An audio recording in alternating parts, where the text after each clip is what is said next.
తాత తాత ముత్తాతల త్యాగం భారత రాజ్యాంగం, ఇది బడుగుల రాజ్యాంగం, అన్నార్తుల వేదం, ఇది అభాగ్యుల నాదం.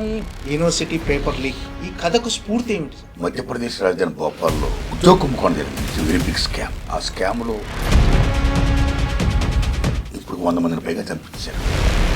ఇంత దుర్మార్గమైనటువంటి ఉద్యోగ కుంభకోణాల చాలా కామన్ అయిపోయింది వీళ్ళు మన భారతదేశంలో. చాలా తప్పు. కళాకారుడుగా ఖండించాలి. పేపర్ లీక్లు ఎందుకు జరుగుతున్నాయి? రాజీవ్ గాంధీ గారు ప్రైమ్ మినిస్టర్ ఇండియా ఉన్న టైంలోనే ఇప్పుడు మంచి చేస్తున్నారు, కాదంటదండి. కానీ కొద్దిమంది మాత్రం అక్కడ కూడా మా కోచింగ్ సెంటర్ చదివిన వాళ్ళకే ఉద్యోగాలు వస్తాయి.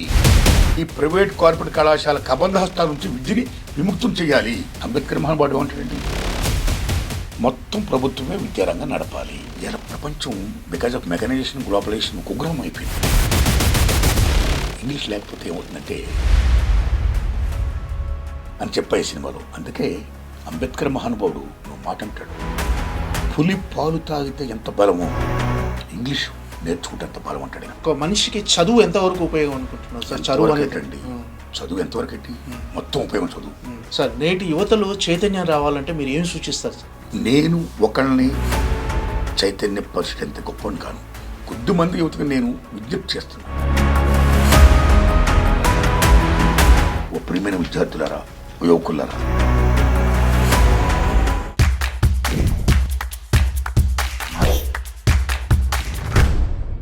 Hi, welcome to I dream. Dandora, Erra సైన్యం, చీమల దండు, ఒరే రిక్షా, లాల్ సలాం ఇలాంటి సినిమాలు అందరికీ గుర్తుకు రాగానే అందరి మదిలో మెదిలే వ్యక్తి ఆర్ నారాయణమూర్తి.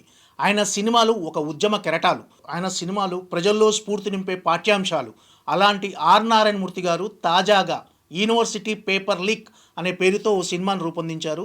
ఆగస్టు 22న, అంటే ఈ నెల 22న ప్రేక్షకుల ముందు రాబోతుంది. సో ఈ సినిమా విశేషాల గురించి ఆర్ నారాయణమూర్తి గారిని అడిగి తెలుసుకుందాం. సార్ నమస్కారం. సార్ నమస్కారం అండి. ఎలా ఉన్నారు సార్? బాగున్నాను సార్. యూనివర్సిటీ పేపర్ లీక్ అనే సినిమా ఈ నెల 22న ప్రేక్షకుల ముందు రాబోతుంది సార్. ఈ కథకు స్ఫూర్తి ఏమిటి సార్? ముఖ్యంగా అండి, మధ్యప్రదేశ్ రాజధాని భోపాల్లో వ్యాపం స్కామ్ జరిగిందండి. అంటే వ్యవసాయ యూనివర్సిటీలో ఒక ఉద్యోగ కుంభకోణం జరిగింది. It's very big scam, very big scandal. 10 years before అండి.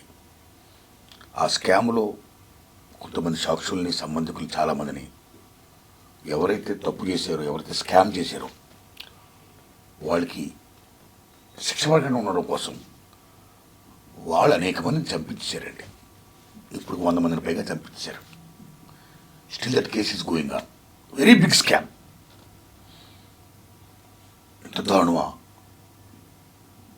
ఎంత దుర్మార్గమైనటువంటి ఉద్యోగ కుంభకోణాలా అని ఫీల్ అయ్యానండి. అది స్ఫూర్తి తీసుకున్నాను. అది స్ఫూర్తి తీసుకొని ఈ సినిమా మొదలుపెట్టా. అంటే ఈ కథాంశం గురించి పూర్తిగా రీసెర్చ్ చేసి మొదలు పెట్టారా సార్? రీసెర్చ్ ఏముందండి, ఆ ఇన్సిడెంట్ జరిగింది. ఒక ఉద్యోగ కుంభకోణాలు కాదు, ఒక వ్యాపార స్కామే కాదు. తర్వాత మన భారతదేశంలో అక్కడి నుంచి ఇప్పటికి ఎన్నోసార్లు అనేక చోట్ల పేపర్ లీక్లు దొరుకుతున్నాయి. భారతదేశం మొత్తం దొరుకుతున్నాయి, తెలుగు 2 రాష్ట్రాలు దొరుకుతున్నాయి. అది ఓ రకంగా చెప్పండి, కాలేజీ డేస్లో, ఎడ్యుకేషన్ డేస్లో జరుగుతున్నాయి పరీక్షాపత్రాలు లీక్ అవ్వడం అనేది. అలాగే ఏ public service commission group 1, group 2 notification తయారు చేస్తే అక్కడ మీకు పేపర్ లీక్లు జరుగుతున్నాయి. ఈ రకమైన పేపర్ లీక్ జరగడం అనేది ఆటోమేటిక్గా ఈవేళ చాలా కామన్ అయిపోయింది వీళ్ళ మన భారతదేశంలో. చాలా తప్పు. రీసెంట్గా మీకు నీట్, ఎంబీబీఎస్ PhD విషయంలో కూడా మీకు పేపర్ లీక్లు జరిగాయి. It's happened in Gujarat, Orissa, UP, Bihar, Delhi. ఎక్కడ పడితే అక్కడ జరిగిపోతున్నాయి భారతదేశంలో. If it is going on like this, then what is the purpose of education? ఈ పేపర్ లీక్లు ఉండకూడదు. దాన్ని ఒక కళాకారుడుగా ఖండించాలి అని నేను ఈ సినిమా తీశాను సార్, యూనివర్సిటీ పేపర్ లీక్ అని. పేపర్ లీక్లు ఎందుకు జరుగుతున్నాయి సార్? విద్య సేవా రంగం, అలాంటిది కాస్త ఇవాళ వ్యాపార రంగం అయిపోయింది. రాజీవ్ గాంధీ గారు ప్రైమ్ మినిస్టర్ ఆఫ్ ఇండియా ఉన్న టైంలోనే నూతన విద్యా విధానం ఆయన ప్రకటించాడండి. అంటే ముఖ్యంగా ప్రైవేట్ సెక్టార్, కార్పొరేట్ సెక్టార్ బాగా ఎంటర్ అయిపోయింది. ప్రైవేట్ కంటే దశ బాగా పెరిగిపోయింది ఈ సరళీకరణ ఈ దశలతో పాటు. గవర్నమెంటు సెక్టారు విద్యారంగం బాగా తగ్గుతుంది, ఇది బాగా పెరిగిపోతుందండి. ఈ పెరిగిపోతున్న దశలో పోటీ శాతం బాగా పెరిగిపోయింది. కొద్దిమంది ప్రైవేట్ కళాశాల నడిపేవాళ్ళు with their fashion, their dedication, intention, their motto వాళ్ళు మంచి చేస్తున్నారు కాదంటదండి. కానీ కొద్దిమంది మాత్రం నియర్లీ వ్యాపారం అండి, నియర్లీ వ్యాపారం. అంటే మా కళాశాల చదివిన వాళ్ళే నెంబర్ 1 to 100,000 ర్యాంకులు రావాలి, మా కళాశాల చదివితేనే ర్యాంకులు వస్తాయి, మా కళాశాల చదివిన వాళ్ళకి ఉద్యోగాలు వస్తాయి అనే నోషన్ని, ఒక భావజాలాన్ని క్రియేట్ చేయడం కోసం అది ప్రజల్లో ఇంపోజ్ చేయడం, పేరెంట్స్ మీద, విద్యార్థుల మీద ఇంపోజ్ చేసి ఆ రకంగా వాళ్ళందరినీ వాళ్ళ కాలేజీకి అట్రాక్టెడ్ చేసి అక్కడి నుంచి వాళ్ళ ఫీజులు దోపిడీ చేసేయడం కోసం ఇది ఒక విశ్వవిద్యాలయంగా ఒక చట్టంలాగా చేసి ఒక కుట్రలో వాళ్ళు ఈ విద్యా వ్యవస్థను నడుపుతున్నారండి. అందులో భాగం ఈ పేపర్ లీకులు, ప్రశ్నాపత్రాలు ఏ అవినీతి అధికారుల దగ్గర పట్టుకొని సంపాదించి వాళ్ళ కళాశాల చదివిన వాళ్ళకి ఇచ్చేసి అందజేసి రాయించేయడం అండి. సో చూస్ కాపీయింగ్, లీకేజ్ అంటే చాలా డేంజరస్ థింగ్ కదా. అక్కడి నుంచి ఈ రకంగా చేయడం వల్ల ఎప్పుడైతే అక్కడి నుంచి ర్యాంకులు నెంబర్ 1 to 10 మొత్తం అన్ని ర్యాంకులు మాకు వస్తున్నాయని ఒక మీడియాలో ఇలా ర్యాంకులు కావాలని ప్రకటించి ఈ పేరెంట్స్ మీద మొత్తం మీద ఆ భావజాలాన్ని క్రియేట్ చేసి వాళ్ళు డిమాండ్ పెంచేస్తున్నారండి. అది కరెక్ట్ కాదు.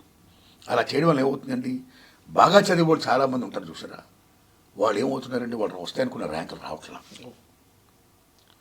నిరాశ నిస్పృహలతో కొట్టుమిట్టాడుతూ వాళ్ళ ముఖాలు తల్లిదండ్రులు చూపించుకోలేక, ఊరికి వాడికి చూపించుకోలేక కొద్దిమంది అయితే ఆత్మహత్య చేసుకుంటున్నారండి. అది కరెక్ట్ కాదు.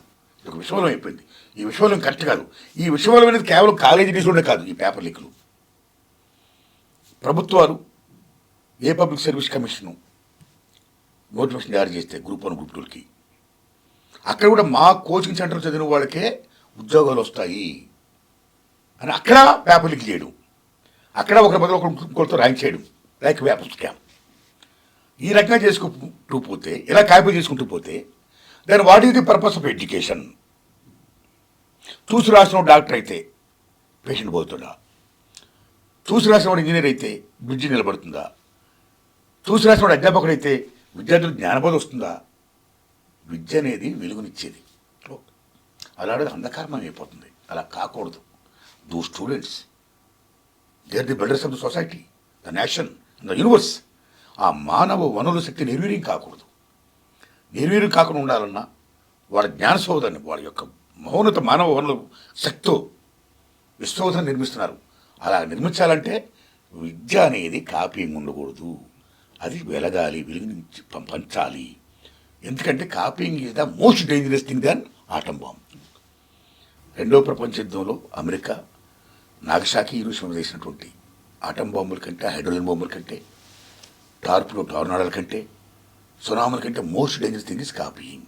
అలా కాపీయింగ్ ఉండకూడదు. అలా ఉండకుండా ఉండాలంటే ముఖ్యంగా వ్యాపారదారులతో ఎప్పుడైతే చదువు ఇలా జరుగుతుందో, ఎప్పుడైతే కుట్రపూరితున్నట్టు ఇలా పేపర్లకు జరుపుతున్నారో, ఇలా చేస్తున్న ప్రైవేట్ కళాశాలను మొత్తం రూట్అవుట్ చేయాలి.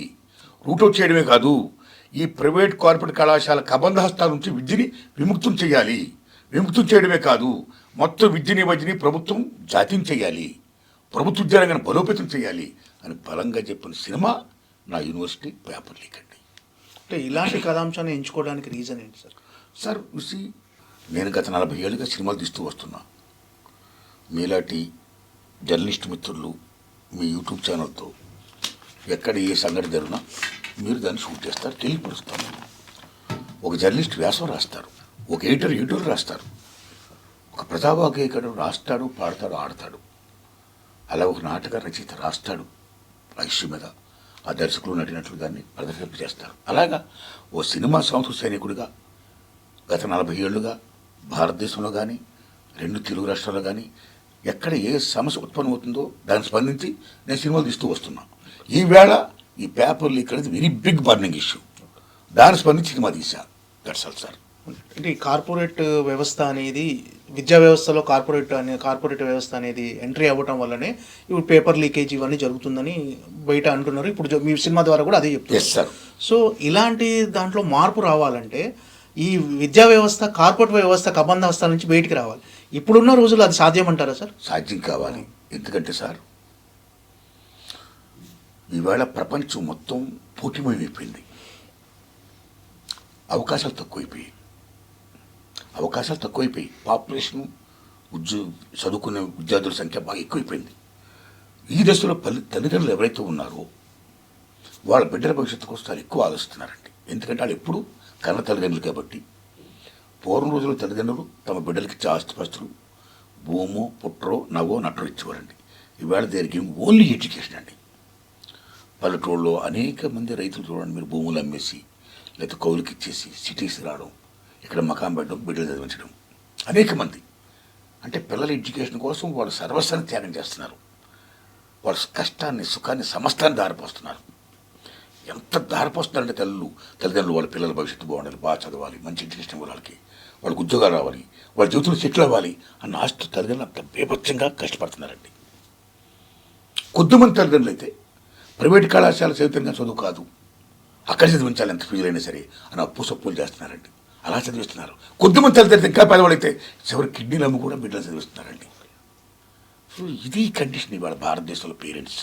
సో ఇలాంటి దశలో, ఇలా చదువుతున్న దశలో ఈ కార్పొరేట్ సెక్టర్ ప్రైవేట్ కళాశాలలు ఏమైతే ఉన్నాయో దీన్ని ఆసరాగా తీసుకొని వాళ్ళు బేపచ్చంగా ఫీజులు పెంచేయడం, విద్యార్థులు చదువుతున్న విద్యార్థుల మీద ఒత్తిడి పెంచేయడం, అన్నిటిని మించి ర్యాంకులు వస్తున్న వాళ్ళు ఎవరైతే ఉన్నారో ర్యాంకులు ఫస్ట్ ర్యాంకులు ఉన్న ఒక క్లాసులో ఒకే క్లాసులో వాళ్ళని పక్కన పెట్టి, ర్యాంకులు రావడం ఇంకొక పక్కన పెట్టి, ఇంకో క్లాస్ని ఇంకో సెక్షన్ పెట్టి అక్కడ విద్యార్థుల్ని విభజించడం, కొంతమంది విద్యార్థులు న్యూనతాభావానికి గురైపోయి చాలామంది ఫీల్ అవ్వడం, ఈ రకంగా చదువుల మీద ఒత్తిడి వల్ల కొంతమంది ఫీల్ అవుతున్నారు, ఈ రకంగా న్యూనతాభావానికి గురైపోయి ఫీల్ అవుతున్నారు, కొంతమంది ఆత్మహత్య చేసుకోవడం అనేది చాలా దారుణంగా జరుగుతుందండి. ఇలా జరగకూడదు. అందుకే సుప్రీంకోర్టు గొప్పగా తీర్పు చెప్తుందండి రీసెంట్గా. హ్యాట్సప్ టు సుప్రీంకోర్టు 15 అంశాలను కూడా జారీ చేసింది. ఈ 15 అంశాలని దేశంలో అన్ని కళాశాలలకి, కోచింగ్ సెంటర్లకి పంపింది. విద్యార్థుల భవిష్యత్తు చాలా ఇంపార్టెంటు, విద్యార్థులు సమాజానికి చాలా అవసరం, విద్యార్థులను జాతి కాపాడుకోవాలి, అటువంటి విద్యార్థులు ఆత్మహత్య చేసుకోకూడదు, అందుకని మీరు సైకాట్రిస్టులను పంపించండి, వాళ్ళు కౌన్సిలింగ్ ఇవ్వండి, అన్నింటిని మించి ఈ 15 అంశాలను కూడా మీరు అమలు చేయండి, వాళ్ళ మీద ఒత్తిడి పెంచకండి అని ఎంత గొప్పగా చెప్పింది సుప్రీంకోర్టు. చెప్పడమే కాదు, ఈ 15 అంశాలతో పాటు సుప్రీంకోర్టు గొప్పగా ఏం చెప్పిందంటే ఎవరైనా వ్యక్తిగత కారణాలతో ఆత్మహత్య చేసుకోవచ్చు, కానీ దాని మూలం ఉంటుంది. అందుకే ఫ్రెంచ్ తత్వవేత్త ప్రముఖ రచయిత ఆల్బర్ట్ కాము చెప్తాడు, ఏ మనిషిని ఆత్మహత్య చేసుకుంటే దానికి కారణం ఎవరు, దాని రూట్ ఎవరు, ఆ రూట్ని తీసేయాలంటాడు ఆ మహానుభావుడు.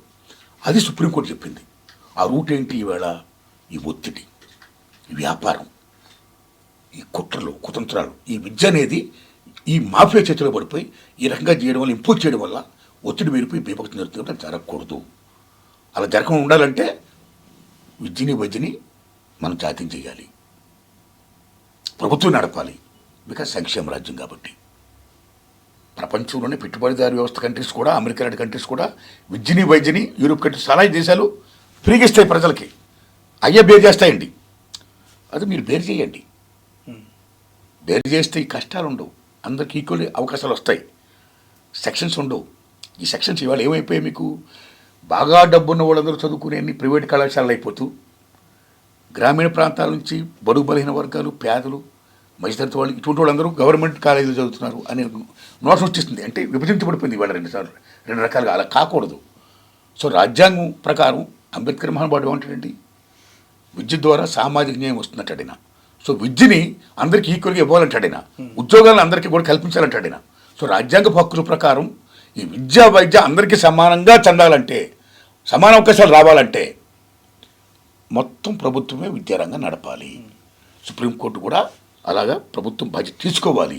ఇది సంక్షేమ రాజ్యం అని చెప్పడం, నేను ఫీల్ అవ్వడం, నాతో పాటు మీలో కూడా ఫీల్ అవ్వడం, అందరి సంక్షేమ దృష్ట్యా అలా ఫీల్ అయిందే నేను చెప్పిన సినిమా ఇది యూనివర్సిటీ పేపర్ లీక్ అండి. అంటే నేటి విద్యా వ్యవస్థను చూస్తే ప్రభుత్వ పాఠశాలలు కానీ ప్రభుత్వ కాలేజీలు కానీ ఆ కాలేజీల్లో వాళ్ళ కొడుకుల్ని కానీ వాళ్ళ బిడ్డల్ని జాయిన్ చేయడానికి అందరూ సంకోచిస్తున్నారు. అవునండి. అంటే ప్రభుత్వ పాఠశాలలో కానీ ప్రభుత్వ కళాశాలలో కానీ ఫ్యాకల్టీ అనేది పెంచితే డెఫినెట్గా అందరూ ఈ కళాశాలలో జాయిన్ చేయడానికి అందరూ ఇంట్రెస్ట్ చూపుతారు సార్. అలాంటి ఏదైనా డిస్కస్ చేస్తున్నారు ప్రభుత్వ పాఠశాలలో? మంచి మాట చెప్పారు, మంచి ప్రశ్న వేశారు, వెరీ గుడ్. ఎందుకు ఈవేళ ప్రజలు మ్యాక్సిమం ప్రైవేట్ సెక్టర్ మొగ్గు చూపుతున్నారు? బికాస్ వాళ్ళ బిడ్డలకి గొప్పగా ఎడ్యుకేషన్ వస్తుంది ఆశతో. ఎందుకు ప్రభుత్వ పాఠశాలకి అంత ఇంపార్టెన్స్ ఇవ్వట్లేదంటే బికాజ్ మీరు అన్న పాయింట్ చాలా ఇంపార్టెంట్. అందుకే ప్రభుత్వ పాఠశాలలో విద్య బలోపేతం కావాలంటే డాక్టర్ కొఠారి గారు చెప్పినట్టు 30% నిధుల్ని ప్రభుత్వ విద్యారంగానికి కేటాయించాలి. ఆ విషయం నేను సినిమాలో చెప్పానండి. నిధులు కేటాయించడం కదా, ఇప్పుడు టేక్ ఫీజు రియంబర్స్మెంట్ విషయంలో అనేక మంది విద్యార్థులు ప్రైవేట్ కళాశాల చదువుతున్నారు, రైట్? వాళ్ళకి ఫీజు రియంబర్స్మెంట్ ద్వారా గవర్నమెంట్ డబ్బులు పే చేస్తుంది. ఒక్కొక్క దశలో గవర్నమెంట్ డబ్బులు పే చేయడంలో కొంచెం లేట్ అయింది అనుకోండి, వాళ్ళు ఏం చేస్తున్నారు, ఎగ్జామ్స్ టైంలో ఆర్టిక్స్ కూడా ఇట్లా రాయించట్లా. అప్పుడు చాలా దారుణంగా విద్యార్థులు మానసిక ఒత్తిడికి గురవుతున్నారండి. వాళ్ళు ఏం పాపం చేశారండి? సో అది రాకూడదు. అందుకని గవర్నమెంట్ ప్రైవేట్ సెక్టార్కి ఫీజు రియంబర్స్మెంట్ పేరున ఇలాగ నిధులు ఇచ్చే బదులు మొత్తం అసలు ప్రైవేట్ సెక్టార్కి ఇవ్వకుండా గవర్నమెంట్ ఆ నిధులు మొత్తం చేసుకొని వీళ్ళు చదువు చెప్తే చాలా బాగుంటుంది కదా. మేజర్ పాయింట్ అండి. ఎందుకంటే ప్రైవేట్ కళాశాలలు ఏమైతే ఉన్నాయో అవి దుర్మార్గం ఇన్ టైంలో ఆర్టికల్ ఇవ్వకపోవడం అనేది కరెక్ట్ కాదు. ప్రభుత్వం కూడా చర్యలు తీసుకోవాలి. ఎందుకనండి, మేము ఐఫై ఫెసిలిటీ ఇస్తామని కొన్ని ప్రైవేట్ కళాశాలలు ముందు పబ్లిసిటీ బ్రహ్మాండం చేసి మ్యాక్సిమం ఫీజులు వసూలు చేసి ఇది చేసి తెరామాస్ పిల్లలు జాయిన్ అయిన తర్వాత అనేక రూమ్స్ మీరు చూడండి, కొన్ని బాగుంటాయి, చాలా రూమ్స్ ఇరుకిరికి గదులు ఉంటాయండి. ఆడుకోవడానికి జాగాలు ఉండవు, వ్యక్తిత్వ వికాసాలకు ఉండవు, ఆటలో పాటలో ఉండవు, కేవలం చదువు గదువు ఇరుకు గదులు మొత్తం బీభత్సంగా. అవి కళాశాల లేకపోతే ఇరుకు గదులు అన్నంత ఫీల్ అయ్యేటట్టు ఉంటాయండి. అదేం న్యాయం చెప్పండి. అలాగే రీసెంట్గా ఒక అమ్మాయి ఫీజు కట్టకపోతే ఒక ప్రైవేట్ కళాశాల హాస్టల్ గదిలో అమ్మాయిని బంధించేశారు. తల్లిదండ్రులు వచ్చి విడిపించుకోవాల్సిన దుస్థితి వచ్చిందండి. సో ఇలాంటి అనర్థాలు జరగకుండా ఉండాలంటే, ఇలా లేకుండా ఉండాలంటే మొత్తం గవర్నమెంటే దాన్ని ఎడ్యుకేషన్ సిస్టమ్ తీసుకొని అందరికీ చదువు చెప్పింది అనుకోండి, అన్ని అవకాశాలు ఇచ్చి ప్రభుత్వ రంగానికి నిధులు బాగా కేటాయించి మీరన్నా ఏవైతే ఉన్నాయో ఫెసిలిటీస్ అన్ని కల్పించి ప్రభుత్వ విద్యారంగాన్ని బలోపేతం చేస్తుంది అనుకోండి, ఎంత గొప్ప ఉంటుందండి. అలా చేయాలని కోరుకుంటున్నా. అదే నా సినిమా యూనివర్సిటీ పేపర్ లీక్ అండి. అంటే ఈ సినిమాలో ఇంగ్లీష్ మీడియం ప్రాధాన్యత, ఇంగ్లీష్ మాధ్యమం ప్రాధాన్యత కూడా గురించి కూడా ఎక్కువ చర్చించినట్టుగా. ఎస్ సార్, ఉందండి. సార్ ఉందండి. ఎందుకంటే ఈ సినిమాలో పిహెచ్డి కోసం చాలామంది అప్లై చేస్తారు, వాళ్ళు రాసుకుని దశలో. ఆ దశలో వీళ్ళ గ్రామాల నుంచి పల్లె నుంచి చాలామంది వస్తున్నారు కదా, యూనివర్సిటీలో చదువుతున్నారు. వాళ్ళు ఆ పిహెచ్డీలు పొందేటప్పుడు ఆ ప్రొఫెసర్లు కొంతమంది ఇంగ్లీష్ స్పెల్లింగ్ కరెక్ట్ కాదు, బట్లర్ ఇంగ్లీష్ లైక్ దిస్ అన్న కొన్ని నీటితో పెట్టి వాళ్ళకి పిహెచ్డీకి పట్టా ఇవ్వకుండా చేస్తున్నారండి కొద్దిమందికి. సో ఇంగ్లీష్ అనేది పెద్ద పాయింట్ అయిపోయింది. సో ఇంగ్లీష్ మీద కమాండ్ అనేది మోస్ట్ ఇంపార్టెంట్. అది ముఖ్యంగా ఎందుకంటే, ఉదాహరణకి నేను 76-77లో డిగ్రీ తీసుకున్నాను, బిఏ. నేను సామాన్య రైతు బిడ్డని, పల్లెటూరు మాది. చిన్నప్పటి నుంచి మాకు ఇంగ్లీష్ మీద పట్టు లేదు, అవకాశాలు లేవు, నైపుణ్యం లేదు. హై స్కూల్కి వెళ్ళిన తర్వాత ఇంగ్లీష్ చదవడం అంటే భయం, టచ్ లేకపోవడం, సడన్గా చదవడం అనేది కష్టమైపోయేది, ఎక్కడ ఫెయిల్ అయిపోతున్న భయం. అలాంటి దశలో అప్పుడు సీఎం ఉమ్మడి ఆంధ్రప్రదేశ్ అండి కాసు బ్రహ్మానందరెడ్డి గారు, ఉమ్మడి ఆంధ్రప్రదేశ్కి సీఎం కాసు బ్రహ్మానందరెడ్డి గారు. ఆయన తెలుగు మీడియం పెట్టారు. ఆయన తెలుగు మీడియం పెట్టారు కదా, మేము సంకలేగరేసాం, అబ్బా తెలుగు మీడియం పెట్టారు కొన్ని హ్యాపీ, ఇంగ్లీష్ భయం అవసరం లేక బ్రహ్మాండంగా రాసేసి పాస్ అయిపోవచ్చని. అలాగే మేము చదువుతూ చేస్తున్నామండి. మేము డిగ్రీ పూర్తి చేసాం తెలుగు మీడియంలో, బిఏలు, బీకామ్లు, బీఎస్సీలు లైక్ దిస్. మా ఫ్రెండ్స్ అందరూ అలా పాస్ అయ్యారు, నేను పాస్ అయిన బిఏ, ఇంకా ఎంఏలు, ఎంకామ్లు, ఎంఎస్సీలు లైక్ దిస్ ఇంకా ఫ్రెండ్స్ పాస్ అయ్యారు. ఆ తర్వాత ఈ డిగ్రీలు పోస్ట్ గ్రాడ్యుయేషన్ చేసిన తర్వాత ఎక్కడికి వెళ్తారు, ఉద్యోగాలకు వెళ్తారు. ఉద్యోగాలకు వెళ్ళినప్పుడు ఆ ప్రశ్నపత్రాలు ఇంటర్నేషనల్ లింక్ లాంగ్వేజ్ ఇంగ్లీష్లో ఉండడం వల్ల ఈ ఇంగ్లీష్ మీద పట్టు లేని వాళ్ళకి, ఏ తెలుగు మీడియం దొరికిన వాళ్ళందరికీ కూడా కష్టమైపోయే ప్రశ్నపత్రాలు పూరించడం. చాలామంది ఫెయిల్ అయ్యారండి. ఫెయిల్ అయ్యే చివరికి వాళ్ళు ఏమైపోయారండి, గుమస్తాలు, అటెండర్లు, ప్యూన్లు. ఈ దేశ సార్వభౌమాధికారాన్ని కాపాడే జవాన్సు, ఇంటర్నల్ సోవరెనిటీ కాపాడే పోలీసులు అయ్యారండి. అలా ఇంగ్లీష్ మీద పట్టుండి ఆ ప్రావీణ్యత ఉంది ఎవరైతే బాగా ఆ ఇంటర్నేషనల్ లింక్ లాంగ్వేజ్ ఇంగ్లీష్లో ప్రశ్నపత్రం ఉండడం వల్ల అవి పూరించారో వాళ్ళందరూ గొప్పగా ఉద్యోగాలు సంపాదించారండి. They became IAS, IPS, engineers, doctors, what not everything. So because of this English medium, Telugu medium అనే రెండు పెట్టడం వల్ల ఇంగ్లీష్ మీడియం చేసిన వాళ్ళందరూ, ఇంగ్లీష్ మీద పట్టున్న వాళ్ళందరూ బ్రహ్మాండంగా డెవలప్ అయ్యారు, చాలా టాప్లోకి వచ్చారండి. తెలుగు మీడియం చదివిన వాళ్ళందరూ చాలా చిన్న చిన్న ఉద్యోగాలతో వాడు ఉన్నారండి. అంటే ఓ రకంగా విద్య ద్వారా సామాజిక న్యాయం వస్తుందని అంబేద్కర్ మహానుభావుడు చెప్పింది. బికాజ్ ఆఫ్ దీస్ లాంగ్వేజెస్ వల్ల సామాజిక న్యాయం జరగట్లేదు సార్ కదా, అంతరాలు ఇంకా బాగా పెరిగిపోయింది. అలాగ అంతరాలు పెరిగిపోయి ఉండాలంటే ఇంగ్లీష్ మీడియము మాతృభాష మన తెలుగుతో పాటు మన భాష, అమ్మ భాష, మన తల్లి భాషతో పాటు ఇంగ్లీష్ మీడియం కూడా ప్రాథమిక దశ నుండి విద్యను బోధించాలి, ప్రాథమిక దశ నుండి ఇంగ్లీష్ను బోధించాలి అని చెప్పాను సార్ సినిమాలో. ఎందుకంటే ఇలా ప్రపంచం బికాజ్ ఆఫ్ మెకనైజేషన్, గ్లోబలైజేషన్ కుగ్రహం అయిపోయింది. ఈ కుగ్రహం అయిపోయింది. అసలు ఇంటర్నేషనల్ లింక్ లాంగ్వేజ్ ఇంగ్లీష్ లేకపోతే ఏమవుతుందంటే విదేశాల నుంచి వచ్చేవాళ్ళు ఇక్కడ పరిశ్రమలు పెట్టారనుకోండి, ఇది చేశారనుకోండి, వాళ్ళకి ఏదైనా హోటల్లో వాళ్ళు దిగినప్పుడు వాళ్ళ భోజనం కావాలని సర్వర్ ఉద్యోగం కూడా వాళ్ళు ఇంగ్లీషు వచ్చి ఉండాలండి, లేకపోతే కష్టమైపోతుంది ఇవాళ. అందుకే అమ్మ మన మాతృభాష అయితే నడిపించే నాన్న భాష ఇంగ్లీష్, మనుగడ భాష ఇంగ్లీష్ ఇవాళ. బికాజ్ ఎందుకనండి, రవేస్తమించిన బ్రిటిష్ సామ్రాజ్యం ఉన్నాం, బ్రిటిష్ వాడు రూల్ చేయబట్టి ప్రపంచంలో చాలా భూభాగాన్ని అతను రూల్ చేశాడు. అప్పుడు ఇంగ్లీష్ని వాళ్ళు అలవాటు చేశారు. మీకు అర్థమైందా? దానివల్ల ఇంగ్లీష్ నేర్చుకోవాలి. ది మోస్ట్ ఇంపార్టెంట్ అండి మనుగడ కోసం. మన మాతృభాష ఎంత ఇంపార్టెంటో ఈ మనుగడ కోసం ఇంగ్లీష్ కూడా అంత ఇంపార్టెంట్ నేర్చుకోవాలి అని చెప్పాయి సినిమాలో. అందుకే అంబేద్కర్ మహానుభావుడు తెలుసు మీకైనా, ఆయన కొలంబియా, ఆక్స్ఫర్డ్, జర్మనీ అనేక యూనివర్సిటీలో ఆయన చదివాడు, దేశాలు తిరిగాడు. అన్నీ చేసిన తర్వాత ఆయన మాట అంటాడు, ఆయనకి ఇంగ్లీష్ మీద ఎంత పొట్టు అంటే దానికి ప్రాధాన్యత తెలుసుకొని అంత పొట్టు సంపాదించాడు ఆయన. ప్రపంచ 10 మంది మహామేధలు కూడా అయ్యాడైనా. ఆ మహానుభావుడు ఎవరంటే ఏమంటాడంటే, పులి పాలు తాగితే ఎంత బలమో ఇంగ్లీష్ నేర్చుకుంటే ఎంత బలం అంటాడైనా. అంటే the importance of English is such అంటాడైనా. అలాగే మహాత్మా జ్యోతిరావు పూలే తెలుసు మీకు, మహానుభావుడు, గొప్ప సంఘ సంస్కర్త, బడుగు బలహీన వర్గాల ఆశాజ్యోతి. ఆయన భార్య సావిత్రిబాయి పూలే.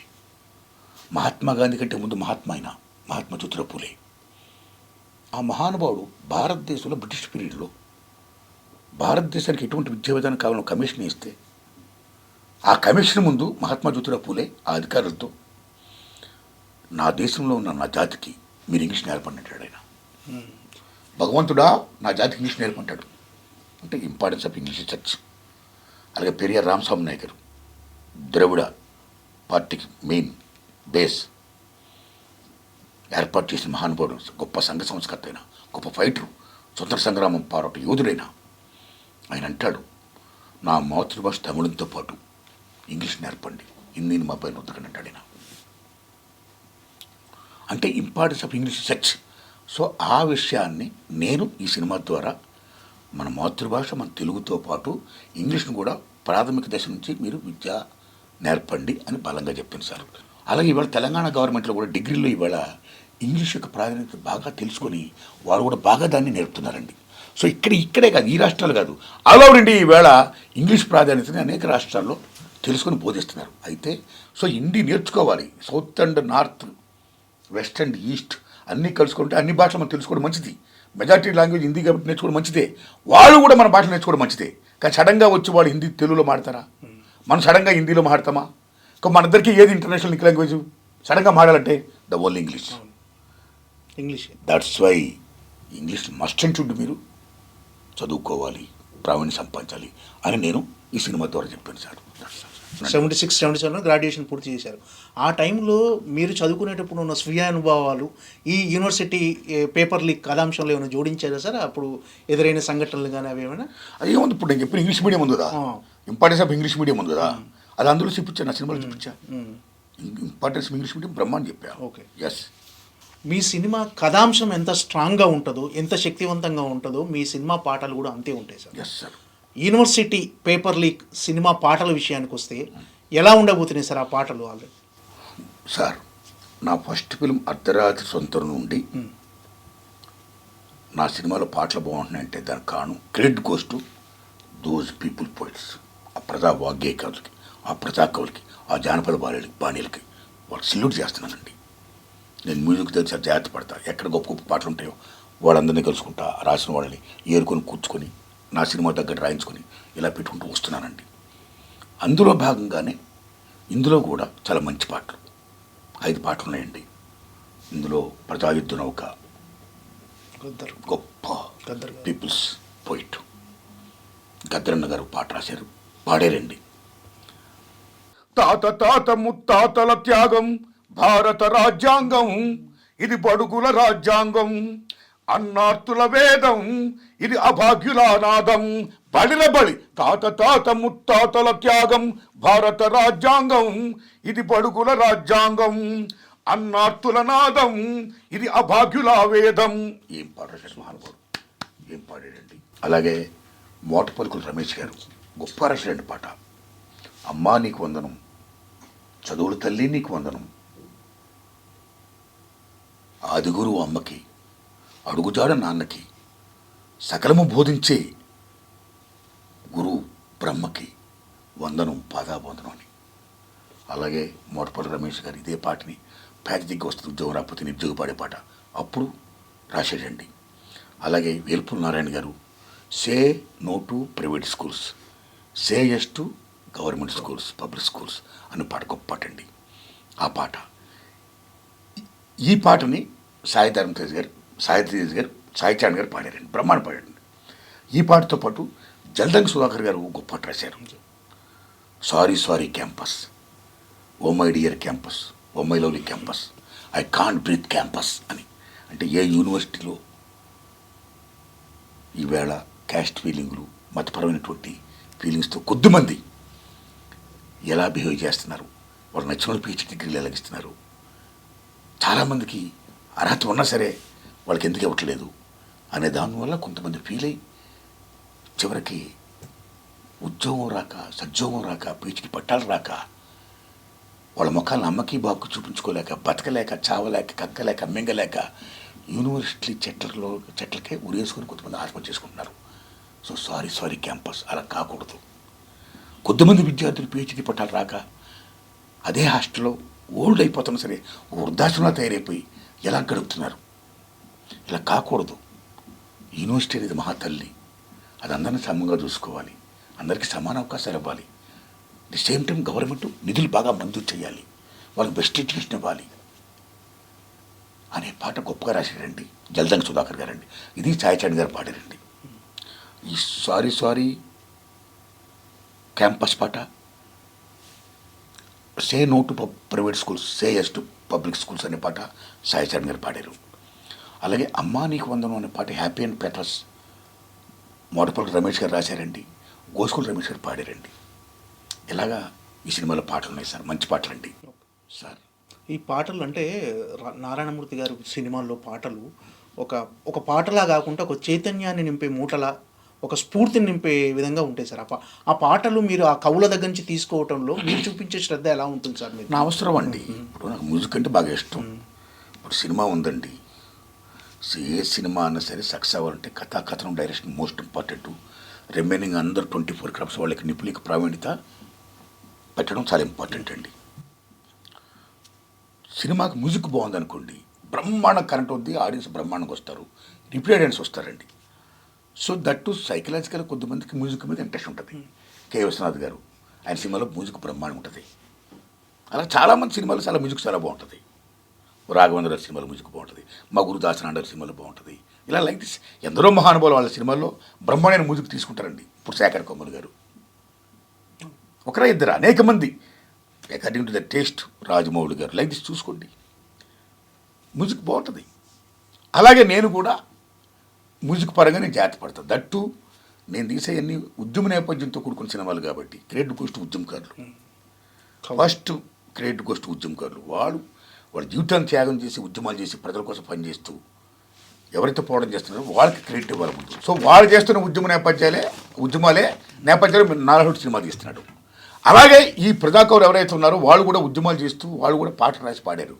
కాబట్టి నా సినిమాలకి ఆ పాటలు లింక్ అప్ అవుతాయి. కాబట్టి వాళ్ళని విజ్ఞప్తి చేసుకోవడం, నేను తీసుకోవడం, రాయించుకొని పాడించుకోవడం జరుగుతుందండి. కాబట్టి అక్కడ ఆ పాటలకు గొప్పతనం, ఆ జానపద బాణీల గొప్పతనం, ఆ పాడిన సింగర్స్ గొప్పతనం, ఓ గద్దరన్న, ఓ వంగపూడి ప్రసాదరావు గారా, ఎందరో మహానుభావులు కదా.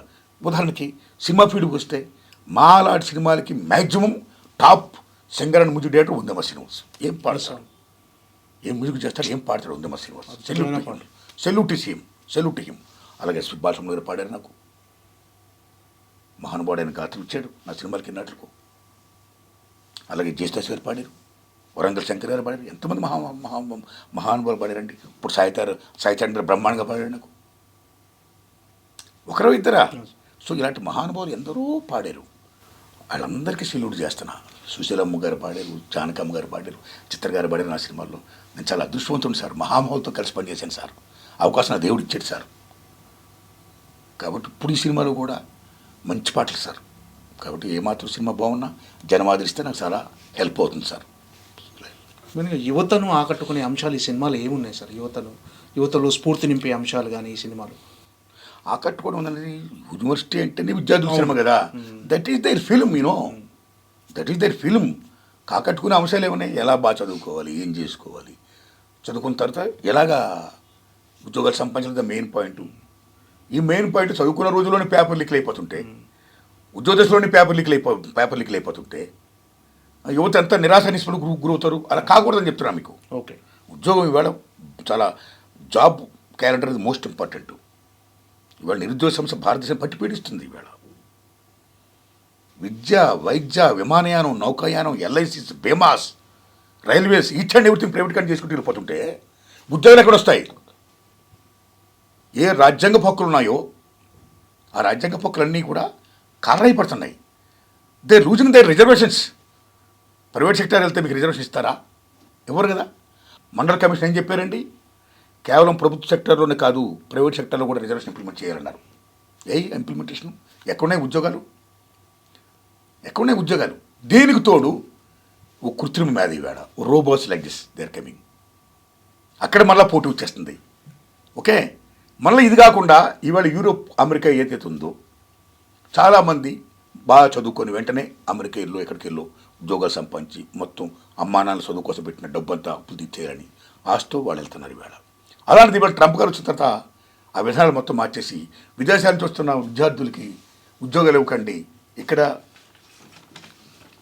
చాలా మాకు ఖర్చు అయిపోతుంది అని ఉన్న ఉద్యోగాలు తీసేసే ప్రయత్నం పెట్టాడు ఆయన. ఎవరండి? ట్రంప్ గారండి. దాని నుంచి ఏం జరుగుతుందండి?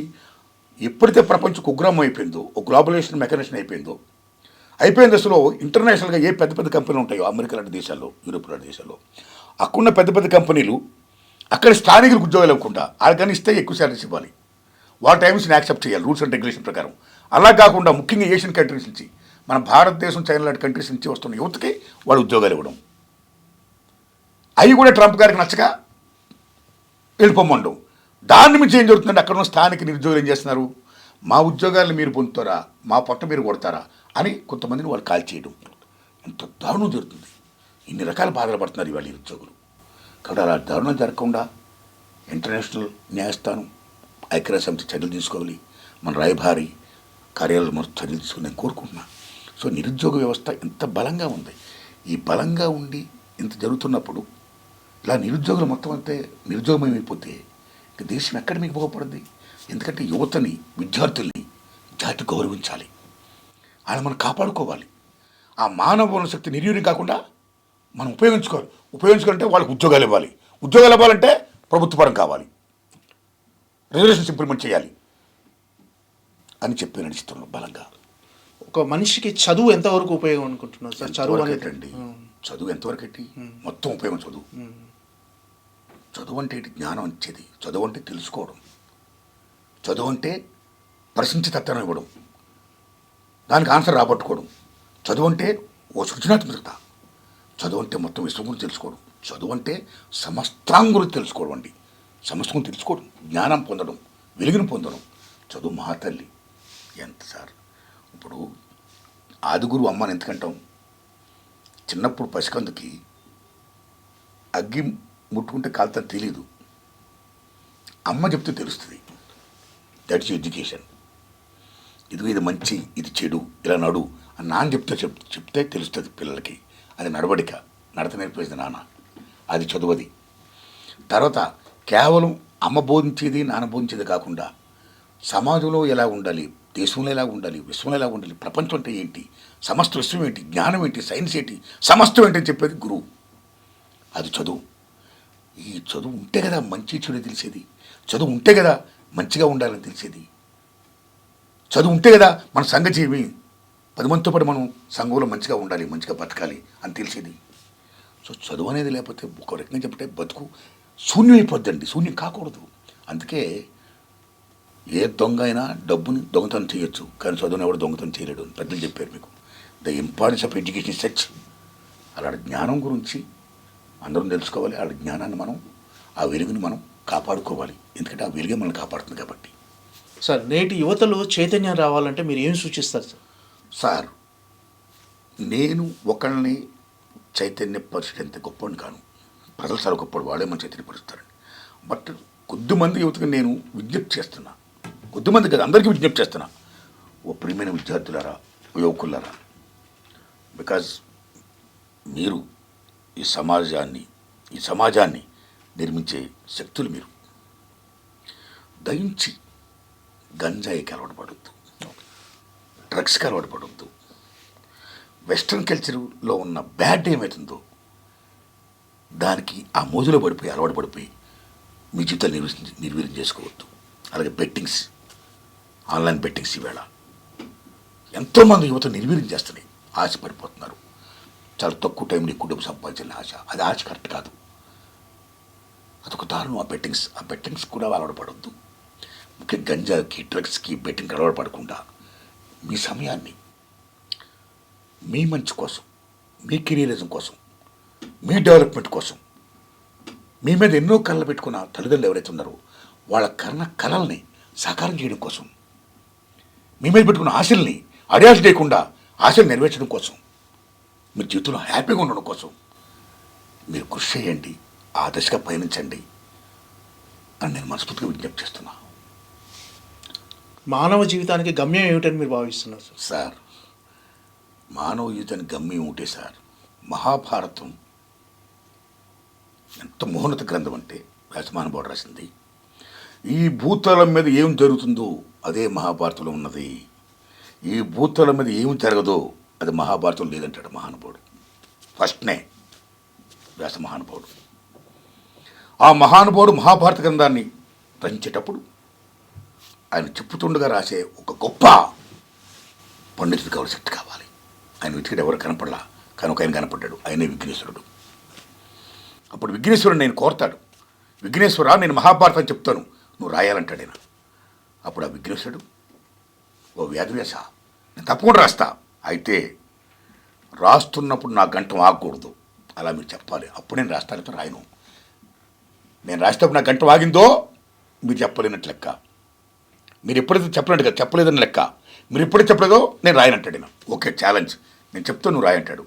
అలాగే మహాభారతాన్ని వ్యాధవ్యాసుడు మహానుభావుడు చెప్పడం, విఘ్నేశ్వరుడు రాయడం జరిగింది. జరిగిన తర్వాత విఘ్నేశ్వరుడు గొప్ప మాట చెప్తాడు, గొప్ప మాట అడుగుతాడు వ్యాధవ్యాసుడిని, మహానుభావ ఇంత మహోన్నత గ్రంథం నా చేత రాయించారో మీరు చెప్పారు, అయితే నా విజ్ఞప్తి, ఇది కేవలం ఒక ఉద్దండులకు, పండితులకు, జ్ఞానులకు, సమస్తం ఎవరైతే జ్ఞాననిష్ఠ ఉంటారో వాళ్ళకే తెలియడం కాదు, సామాన్య ప్రజానికాన్ని కూడా తెలియాలి. 3 ముక్కలో చెప్తారు, దీని సారాంశం ఉంటాడు ఆయన. అప్పుడు వ్యాధవ్యాసుడు చెప్తాడు మహాభారత సారాంశాన్ని 3 ముక్కల్లో. ఎవడైతే మంచి చేస్తాడో వాడు పుణ్యం లభిస్తుంది, ఎవడైతే చెడు చేస్తాడో వాడు నరకానికి పోతాడు, పాపం అంటగడుతుంది, కానీ పుణ్య మార్గంలో పయనించండి అంటాడు ఆయన. ఎంత గొప్ప మాట అండి. అంటే మంచి పనులు చేయని చెప్పడం సింపుల్గా. అందుకే నేను ఒకటే కోరుకుంటున్నా, మనందరినీ, మిమ్మల్ని, నన్ను, అందరినీ కూడా భగవంతుడు మనలందరినీ బ్రతికినంతకాలం మనం మంచిగా బతకాలి, చేతనైతే ఇతరులకు మంచి చేయాలి, అంతేగాని హారం చేయొద్దు. Be positive towards people, pro people, జియో ఆర్ జీనోదో, ఇదే నా విజ్ఞప్తి. Thanks a lot. Okay sir, thank you so much sir. నమస్కారం. యూనివర్సిటీ పేపర్ లీక్ పెద్ద భారీ విజయం సాధించాలని, అతిపెద్ద బ్లాక్ బస్టర్ అవ్వాలని మనస్ఫూర్తిగా కోరుకుంటాను sir. Thank you sir, thank you so much. Thanks అండి, థ్యాంక్స్ అలాట్ అండి. And for more videos, Please subscribe to iDream. Please subscribe to iDream. Please subscribe iDream. And please subscribe to iDream. For more videos, subscribe to iDream. please like, share and subscribe to the channel. Congratulations, iDream. Subscribe to iDream. Subscribe to iDream. So subscribe to iDream Media. iDream ki iDream team andarki huge congratulations. Please subscribe iDream Media. Please subscribe to iDream. Subscribe iDream. Please subscribe to iDream. I dream అంటే నా కళల ఛానల్ను subscribe చేసుకున్న నోరు తిరుగుతలేదు, మీరైతే గంట గుర్తు కొట్టండి. For more such videos, please subscribe to iDream. Subscribe to iDream. Please subscribe to iDream. Please subscribe iDream Media. Please do subscribe to iDream. Please subscribe to iDream Media. For best entertainment and information, please subscribe iDream. And don't forget to subscribe to iDream.